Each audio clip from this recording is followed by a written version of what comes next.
Unfortunately, you suffer from atrial fibrillation, and I know that you don't know anything about it. You can't feel your heart rhythm beating abnormally, but atrial fibrillation is there. And what that means is that the atrium, which is the top chamber of your heart, is beating very rapidly. It's beating so rapidly that in fact it can't move at all. And if you look at it, it's rather like a bag of worms, just squirming. And the result of that is blood is not expelled from all of the atrium with every heartbeat, and it can stagnate, particularly in one part of the left atrium. Because it stagnates, a clot can form. And if this clot forms and then detaches from the atrium, it can go around the circulation and go up the arteries to the brain and block one of those arteries. This can cause a stroke.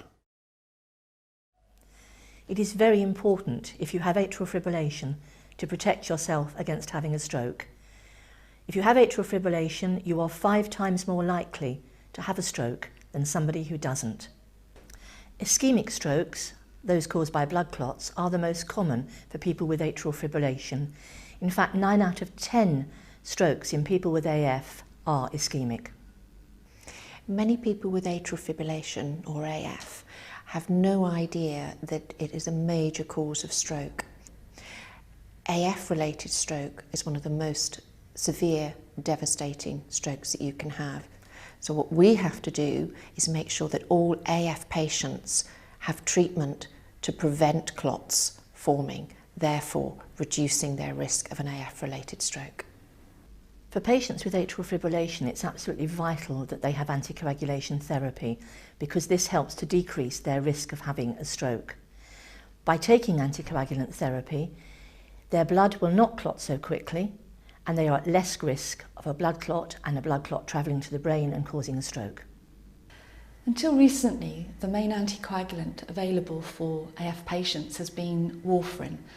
This is quite a well-established old drug, and if used properly, it could be very effective, reducing the risk of an AF-related stroke by about 65%. However, it's a therapy which many people found difficult to manage. And warfarin is a drug that tends to interact with other drugs and with food. And so we have to be very careful about the exact dose of warfarin that you need. In order to make the correct prescription, we have to test your blood every so often to see what the warfarin effect is.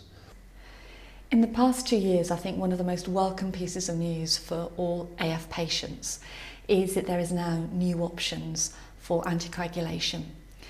I think for an individual this means that not only can their risk of suffering an AF-related stroke be significantly reduced, but also their health, the consideration of their lifestyle, whether they can access clinics regularly, whether they're in work, their food, everything can now be considered, and they can still be cared for successfully by reducing the risk of stroke.